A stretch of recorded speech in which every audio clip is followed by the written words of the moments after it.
Indonesia, a country with rich natural resources, has 37 provinces. One of them is South Sumatra. South Sumatra is a province in Indonesia located in the southern part of the island of Sumatra. The capital city of South Sumatra is in the city of Palembang. Various tribes and cultures merge into one Palembang city. The progress of the city of Palembang supports and offers progress in the field of education, especially universities. Welcome to MDP University. Welcome to Multidata Palembang University. I am Johannes Petrus as the Rector of MDP University. As a pioneer in the field of computer education in Palembang, South Sumatra, Indonesia, we always develop ourselves with various scientific innovation on a national and international scale. Technology and business are two things that cannot be separated to support economic development. So they always be our main concern. We will always contribute to develop human resources by creating quality graduates who are competent in their fields, both in national and international. Since the beginning, MDP University has always strived for the best achievements. Number 1 private university in South Sumatra, ranked by Webometric in 2020 with 6 study programs: informatics, information system, electrical engineering, informatics management, and accounting. Spread across 2 faculties: computer science and engineering faculty, economic and business faculty. At MDP, students are given knowledge and education and experience to be able to face the outside world after completing their studies. We also collaborate with international and local organizations and institutions. Member of Asia Technology University Network, Wusong University, Korea, University of Economic and Law, Vietnam, University Malaysia Pahang, local university partners, synergy with industrial sectors. We also provide our students with various facilities and activities so they can develop both academically and non-academically.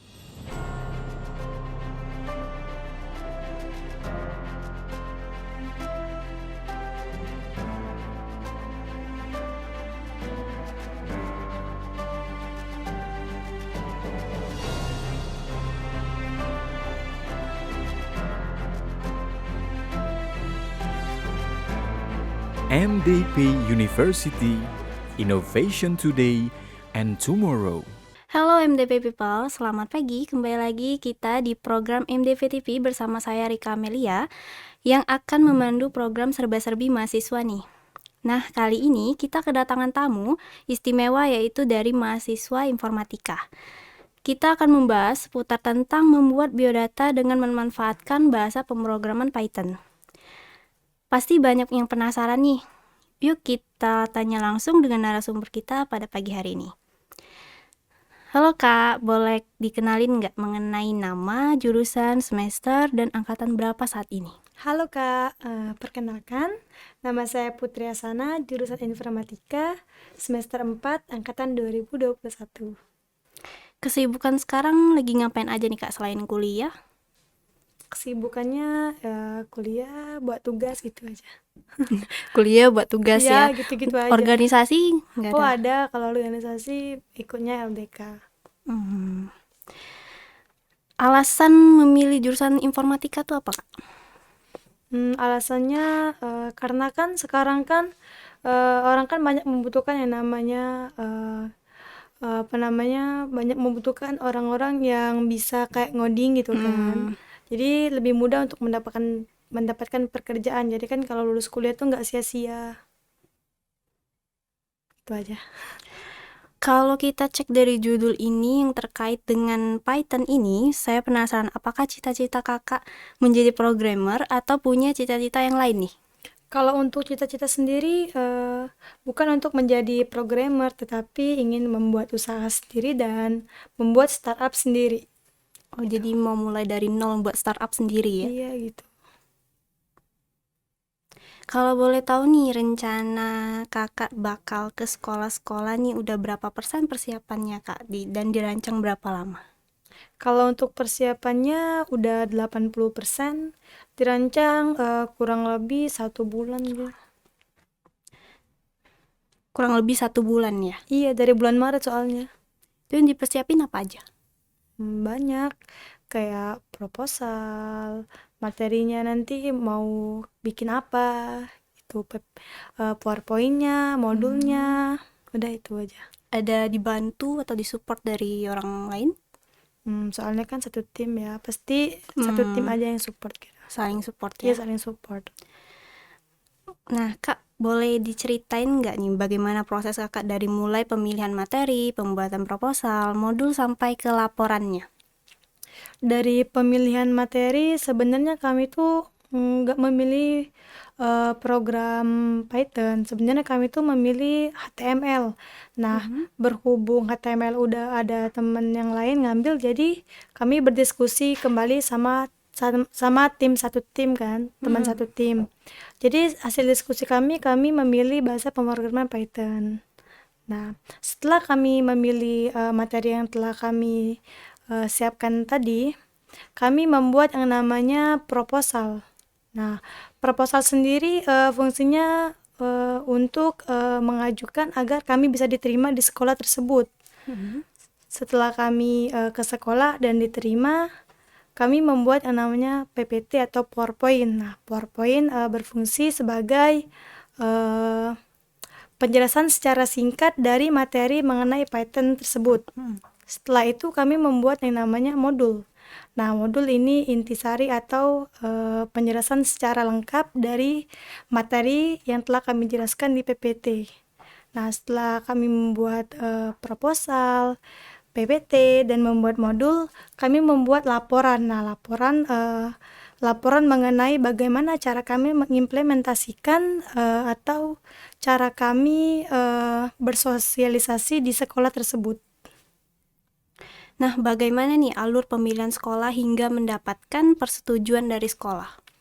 Kalau dari alurnya, ada temen yang udah sekolah di sana, alumni lah ya. Jadi kalau untuk akses masuknya itu termasuk mudah. Dan apa tadi?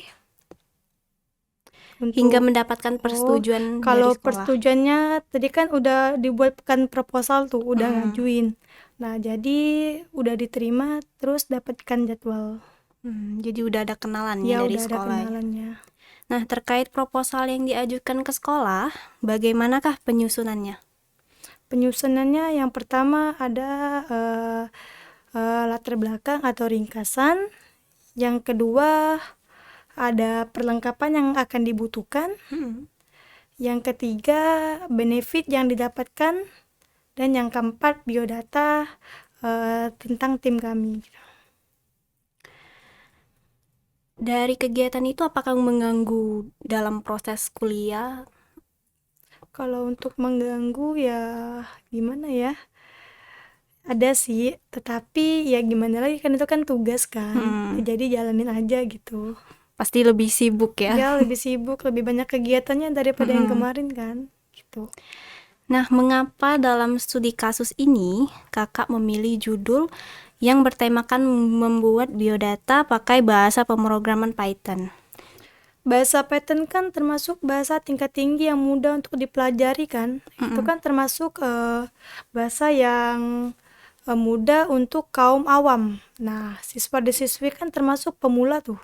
Nah, mungkin mereka bisa secara cepat mempelajarinya. Dan sintaknya juga kan sama dengan bahasa Inggris yang dipelajari dalam sehari-hari.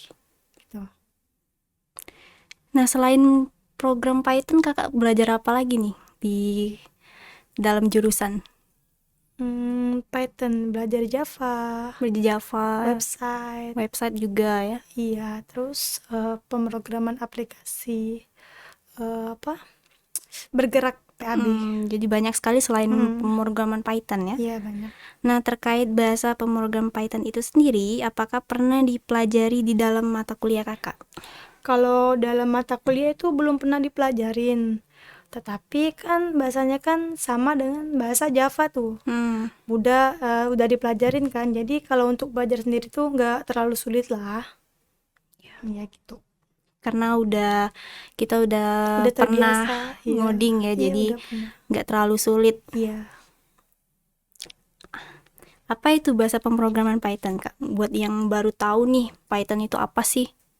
Bahasa pemrograman Python itu bahasa tingkat tinggi yang hampir dijalankan oleh semua orang, baik dalam programmer maupun non-programmer. Boleh diceritain nggak, Kak, sejarah singkat terciptanya bahasa pemrograman Python? Python sendiri didirikan oleh Guido van Rossum dan dikenalkan pada tahun 1991. Sebenarnya kata-kata Python itu bukan diambil dari kata-kata ular, melainkan dari channel lelucon BBC pada tahun 1980-an. Oh, jadi bukan berarti dari ular Python itu ya? kan banyak orang yang mendeskripsikan itu dari kata-kata ular, tapi sebenarnya itu bukan. Iya. Nah, apakah bahasa pemrograman Python mudah dipelajarin dan mudah dibaca nih bagi orang awam yang baru terjun ke dunia pemrograman? Iya, itu mudah dipelajarin, cukup simpel lah ya daripada bahasa yang lain. Ya seperti saya bilang tadi itu sama dengan bahasa Inggris yang kita pakai sehari-hari. Jadi di dalam bahasa pemrograman Iya. Python tuh pakai bahasa Inggris ya? Iya, sintaknya nggak ada bahasa Indonesia, nggak ada. Setidaknya tuh dasar lah, bahasa Inggris Iya, dasar. dasar. Apakah yang membedakan Python dengan Java, bahasa pemrograman lain nih? Yang membedakannya ya yang pertama mudah kan, mudah untuk dipelajari karena sintaknya tadi sama dengan bahasa Inggris sehari-hari kan. Yang kedua, banyak orang yang menggunakannya. Jadi kalau untuk bertanya sama orang tuh ya cukup mudah lah, pasti orang tahu kan. Dan yang ketiga, aplikasinya udah banyak kan dibuat pakai bahasa Python kan. Jadi mudah lah kalau misalnya kita ingin membuatnya. Apakah kakak tuh ada latihan-latihan di luar kuliah atau misalnya kursus atau kayak semacam ya latihan-latihan sendiri ya gitu?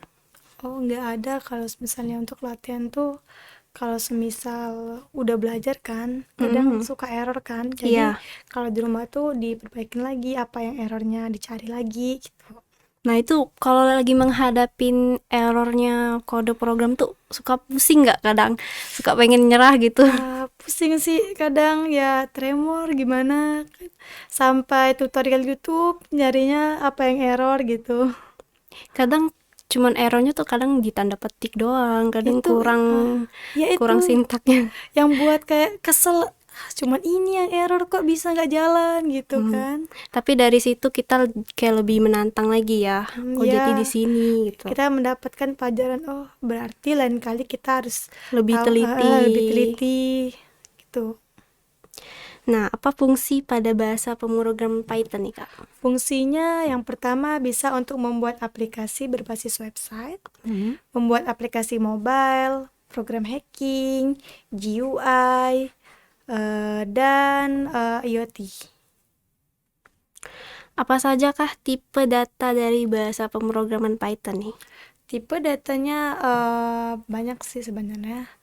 Ada yang namanya string. Nah, string di sini berfungsi untuk membuat kalimat atau karakter. Yang kedua ada yang namanya tipe integer. Nah, integer ini tipe data untuk membuat angka. Terus yang ketiga ada namanya upper. Upper berfungsi untuk mengubah kalimat agar menjadi besar. dan yang keempat ada yang namanya lower untuk mengubah kalimat menjadi huruf kecil semua. Gitu. Wah, jadi itu semua tipe data itu harus perlu diingat ya Kak dalam Harus pembuatan. perlu diingat sih. Kalau misalnya kita harus mencari dulu ya ribet. Iya, itu Ya, harus di luar kepala iya, ya harus Kak di ya. luar kepala gitu. Nah, apakah ada kelemahan dalam aplikasi bahasa pemrograman Python? Ada. Yang pertama kelemahannya kurangnya developers yang berpengalaman. Yang kedua memorinya itu cukup tinggi karena membatasi penulisan dalam kode yang akan kita buat nanti. Yang ketiga desainnya itu kita harus membuat sendiri. Iya. Nggak ada dari sana ya. Nggak ada. Kita harus desain sendiri. Jadi mulai dari Iya, nol. dari yang- nol kita desain sendiri. Jika tadi kelemahan, apakah ada keunggulan dalam aplikasi bahasa pemrogram Python itu sendiri dengan dibandingkan dari aplikasi lain? Ada. Yang pertama, Python sendiri mudah untuk diaplikasikan, mudah untuk dipelajari, terus bersifat dinamis, open source dan gratis. Mengapa nih Kakak memilih bahasa pemrograman Python?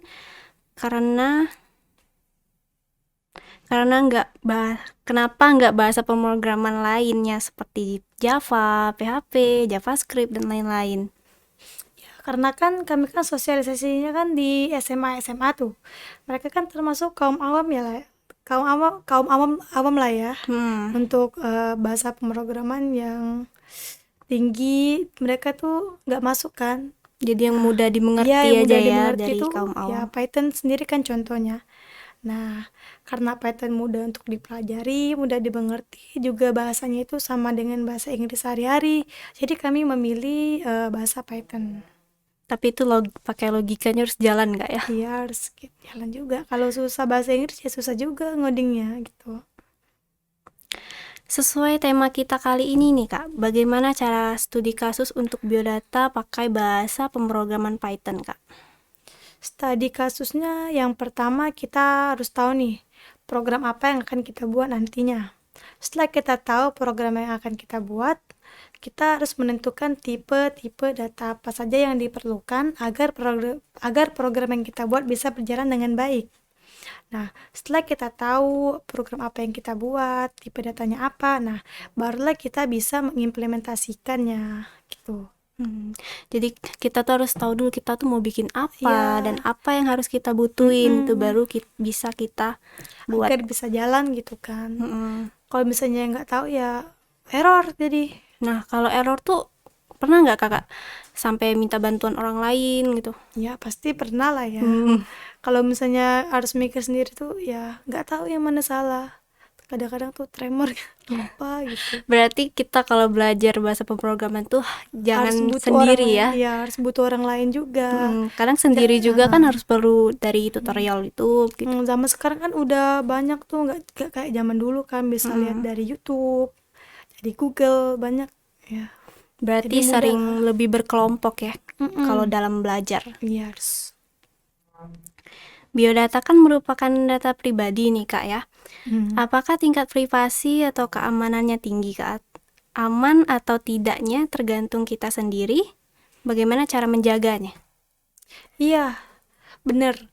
Kalau misalnya kita tidak menjaganya dengan baik atau kita umbar ya, jadinya tidak aman kan. Kalau dari bahasa Python sendiri tuh dia tuh udah aman. Ya seperti yang saya bilang tadi kan. Kalau misalnya yang penggunanya nggak menjaga, membeberkan, ya percuma saja ya. Itu kan bisa bobol kan.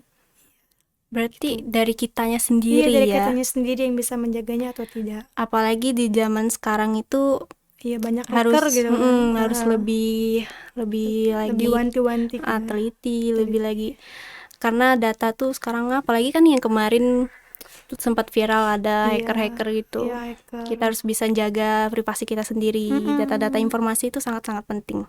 Baik. Nah, bisa dijelaskan Kak, dalam biodata apa saja Kak elemen-elemen yang ada dalam biodata? Kalau elemen yang kami pakai untuk membuat biodata, yang pertama ada nama, alamat, nomor absen, cita-cita, tanggal lahir, dan masih banyak lainnya. Menurut pendapat kakak sendiri nih, apakah sekolah yang akan kakak datangi mudah diimplementasikan dalam bahasa pemrograman Python? Menurut saya mudah untuk diimplementasikan ya, karena bahasanya itu bahasa yang mudah. Terus mereka kan pastinya kan pernah juga tuh main-main komputer kan, pasti mereka tahu lah kan. Ya mungkin mudah gitu. Ya apalagi zaman sekarang tuh siapa sih yang nggak pernah pakai laptop atau Sekarang PC? udah zamannya modern. Iya serba Iya. teknologi kalau Iya, sekarang. Jadi kita tuh teknologi jangan semua. sampai buta banget dari teknologi ya. Nggak boleh gitu. Kebanyakan beberapa sekolah tidak terlalu familiar dengan bahasa pemrograman Python. Langkah awal apa saja yang kakak lakukan sebelum membuat studi kasus biodata? Yang pertama kita harus melakukan pengenalan. Seperti apa sih itu Python? Fungsinya itu buat apa? Python udah diterapin di mana aja. Terus kita harus memberikan contoh-contoh aplikasi atau program apa aja yang bisa dibuat menggunakan Python. Terlebih itu kita harus tahu juga dan mengenalkan apa aja tuh kekurangan dan kelebihannya. Setelah kita tahu, nah baru kita bisa melakukan yang namanya praktek gitu. Jadi bahasa pemrograman itu harus banyak-banyak praktek ya. Iya harus banyak praktek. Percuma kita tahu materi tapi nggak praktek gitu. Nah, jadi teman-teman, tadi adalah ilmu tentang bahasa pemrograman Python. Jika MDP People ingin membuat biodata, bisa pakai cara kerennya ya di bahasa pemrograman Python. Semoga ilmu ini dapat bermanfaat bagi teman-teman yang sedang menonton atau terinspirasi menjadi seperti Kak Putri Hasanah yang terjun langsung ke lapangan. Jadi teman-teman, kita akhiri perjumpaan kita kali ini. Bertemu lagi di program serba-serbi mahasiswa di minggu depan. Selamat pagi dan sampai jumpa.